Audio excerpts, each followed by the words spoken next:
Presidential Council says Iran is involved in attacking Al Dabba port in Hadramaut.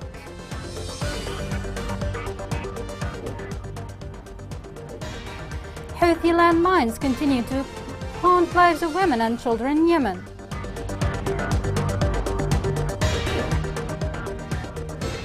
On International Day of Eliminating Violence Against Women, inequality and violence continue to plague Yemeni women nationwide. Welcome to Yemen Today TV. This is the English news with me, Injil Zazi.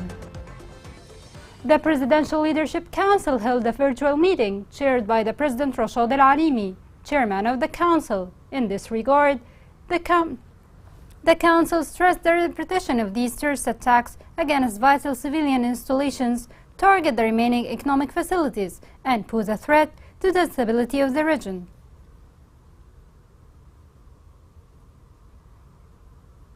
Drones used in recent strikes against Shabwa and Hadramaut are said to have debris that matched Iranian-made aircraft. This prompted the PLC to accuse Iran of being complicit in terrorist escalation in the region. The Foreign Report has more details.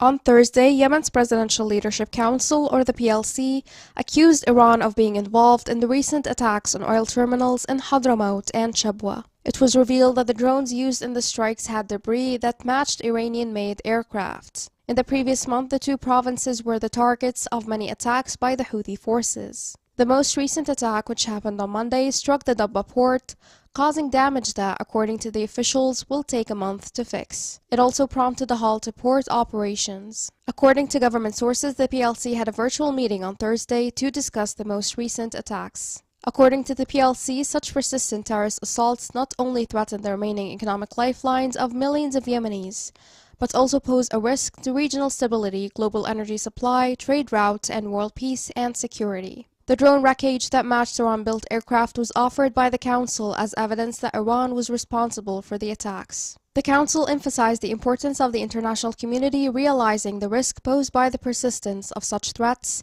and warned against ignoring Iran's assistance to the Houthis in the form of drones and ballistic missile technologies. It highlighted the recent interception of weapons shipment as proof of Tehran's involvement. It urged the international community to take firm measures against the serious threat that the Houthis and their supporters pose. The attacks on Yemen are war crimes that demand firm punishment and the international designation of the Houthis as a terrorist group. The Council praised the military's diligence in fending off frequent sabotage assaults on civilian sites that are blatantly in opposition to international law and standards. The strikes show just how little the Houthis care about regional, international, and national attempts to put an end to the war in Yemen and the suffering of the people. They also show how devoted the Houthis are to the Iranian government and its nefarious plans for the region. The PLC stressed its commitment in taking the necessary measures to deter these threats and protect national gains that would secure the interests of the people and ease their suffering. We roundly condemn this latest terrorist attack on infrastructure in Yemen by the Houthis. This is really disappointing and harmful to the interests of the people of Yemen. The money that's being used by the government of Yemen from exporting oil is used to pay salaries of ordinary, hard-working Yemenis, and they need that to support their families. And so we call on the Houthis to stop these unacceptable attacks. Yemen Airways announced the delay of a flight from Jeddah to Aden. They confirmed that as a result of heavy rains in a number of Saudi regions and causing the closure of many roads, the flight was delayed. It stated that its flight will resume from Jeddah airport upon the arrival of the majority of passengers and according to the possibility of delay available to the company.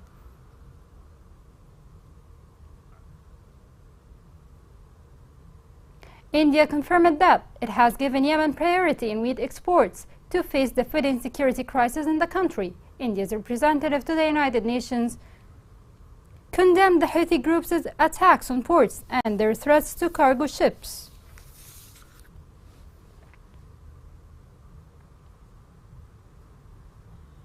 The World Food Programme reports that food insecurity in Yemen remains very high. It pointed out that half of Yemeni families were unable to meet their minimum essential food needs during the month of October. The program indicated that the level of annual deterioration in food insecurity in Houthi-controlled areas is much higher than in government-controlled areas. Houthi landmines continue to claim lives of innocent civilians all over Yemen. This report has more. Over 1 million landmines have been laid since the outbreak of the civil war in 2014, when the Houthi militia took control of several northern provinces. Landmines in Yemen have killed and injured everyone, specifically women and children. The United Nations Office for the Coordination of Humanitarian Affairs stated that landmines are the reason for about 300 civilian casualties, in addition to 95 deaths and 248 injuries between the period of September and April of 2022. The most affected areas are the front lines in Al-Hudaydah and Al-Jawf governorates. Houthis take a brutal approach by placing a large number of mines and booby-trap devices in schools, health centers, and water tanks. The landmines have caused a major catastrophe in the country and threatened the lives of millions. Civilians also face danger from missiles and shells fired from the ground, as well as landmines and explosive devices. Since the start of Masam mining project, the team have removed more than 200,000 unexploded ordnance, 7,577 explosive devices, and more than 100,000 anti-tank mines. Yemen has been plagued by landmines for decades as a result of repeated political and military conflicts that provoked instability. Since the beginning of the conflict, the Houthis have randomly laid mines in Taiz, Saada, Hudaydah, Ma'rib, Abyan, Lahj, Al-Dala, Al-Jawf, Al-Bayda, Sana'a, Shabwa, and other areas. Landmines and explosive devices pose a serious threat to the lives of civilians in Yemen. According to UN figures, nearly 10,000 children were killed or injured as a result of the conflict in Yemen as of August 2021, with a large number of them being landmine victims. In addition, Human Rights Watch indicated that Houthi mines continue to kill civilians indiscriminately and cause psychological and social trauma. Travelers, herders, farmers, children, women, displaced people, and even animals are all facing the dangers of these explosive devices. Removing and clearing mines in Yemen will need years of work, as Houthis planted mines with large quantities all over Yemen. Safe Spaces for Women and Girls in Ma'rib Governorate launched the 16-day campaign to combat gender-based violence. This came with the support of the United Nations Population Fund under the slogan Unite. The Deputy Governor emphasized the pioneering role of women in society and their national and militant roles in various stages.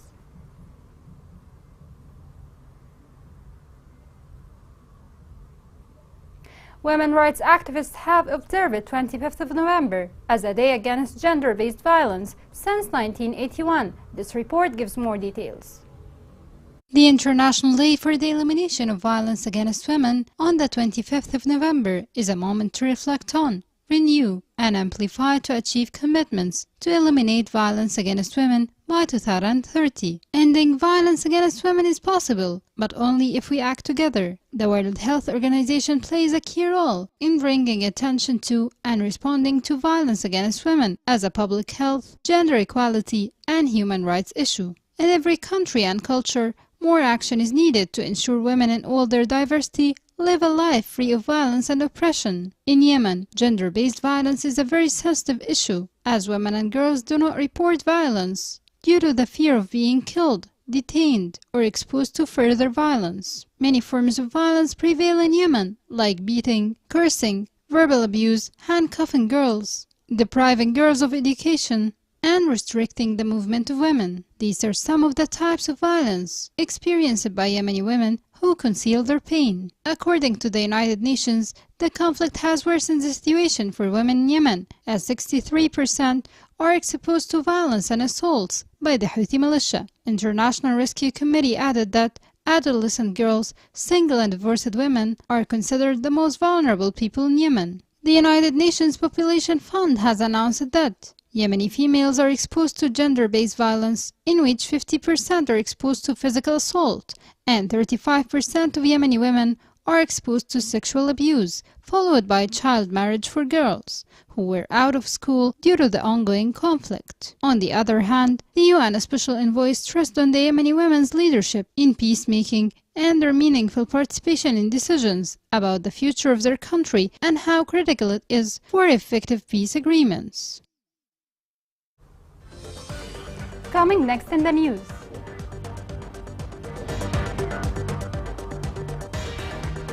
The Yus and Lahj invented traditional fishing techniques to help them make a living.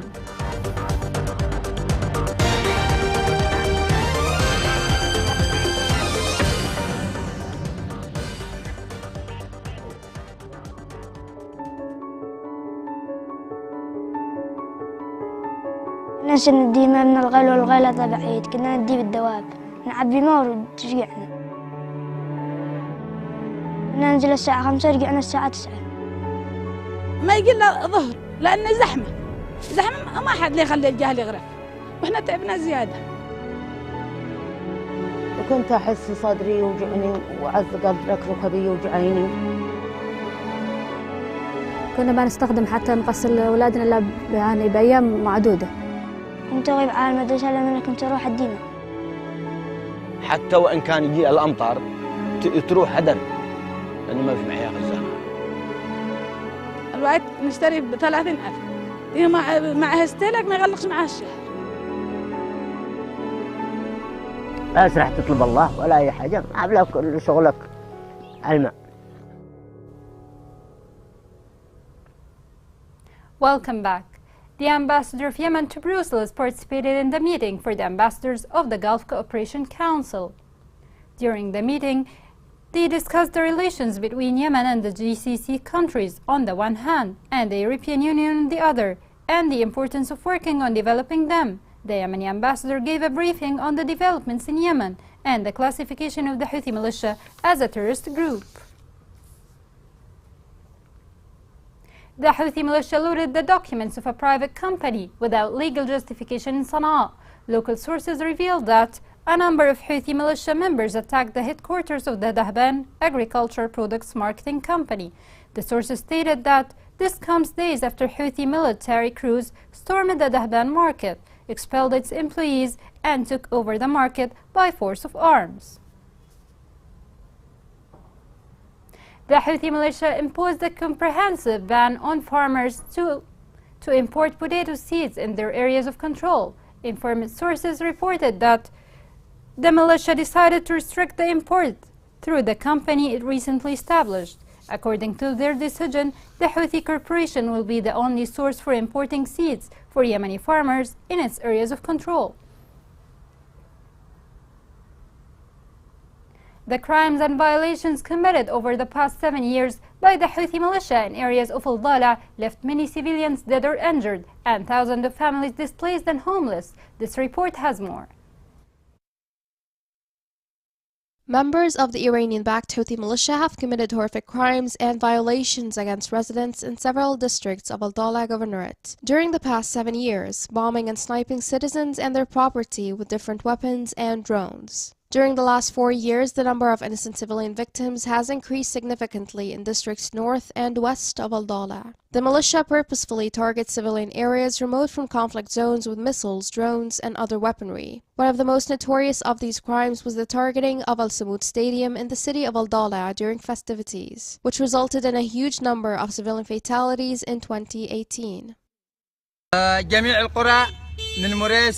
Several villages are currently subject to indiscriminate shelling and sniping. As I speak, drones are soaring over a number of villages, leaving massive numbers of civilian casualties in their wake. Mines, explosive devices, and projectiles planted by the Houthi militia in Al-Dala in the northern and western outskirts of the governorate claimed the lives of many innocent people, maimed others, and damaged civilians' property. According to a source at the demining facility, more than 54 civilians were killed and others were injured. In addition, the Houthi militia destroyed several bridges, major ferries, and significant highways, including Al-Dala Sana'a and Ibraut, which is regarded as the primary artery connecting Al-Dala with the other governorates. Due to the high cost of transportation, this exacerbated the suffering of the populace and led to an increase in the price of food and other goods. As a result, the populace turned to using perilous routes to get around. The Houthis also displaced nearly 7,000 households to the areas of Al-Dala and Qataba, not to mention the enormous numbers that fled to Ib and Taiz to avoid the Houthis' guns, abandoning their homes, assets, farms, and means of income.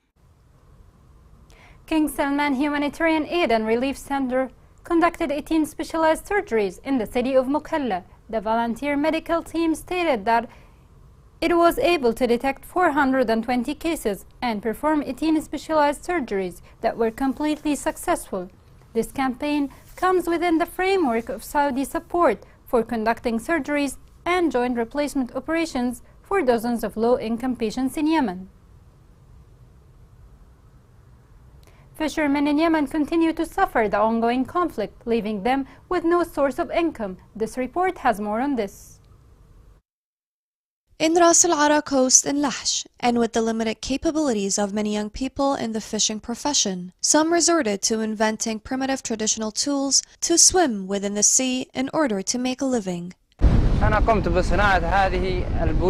made this boat because I can't afford buying the tools needed for fishing, so I was forced to make my own. Hundreds of fishermen in Ras Al Ara try their best just to survive and make a living. The sea is their only source of income. They make small boats, use weak tools just to survive life, even though it's really dangerous. We feel frightened when there is wind while we are in the sea, because this can make us drown, as the boats we create are really weak. Yemen's coastal communities have suffered greatly as a result of the ongoing conflict in Yemen. Many fishing boats, ports, and processing facilities have been destroyed or damaged. Here's a reminder of the main headlines. Presidential Council says Iran is involved in attacking Al-Dabba port in Hadramaut.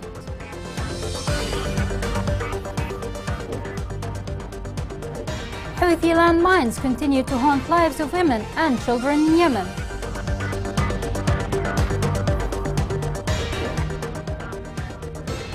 On International Day of Eliminating Violence Against Women, inequality and violence continue to plague Yemeni women nationwide. This is the end of the news. It was Injil Zazi. Thank you for watching.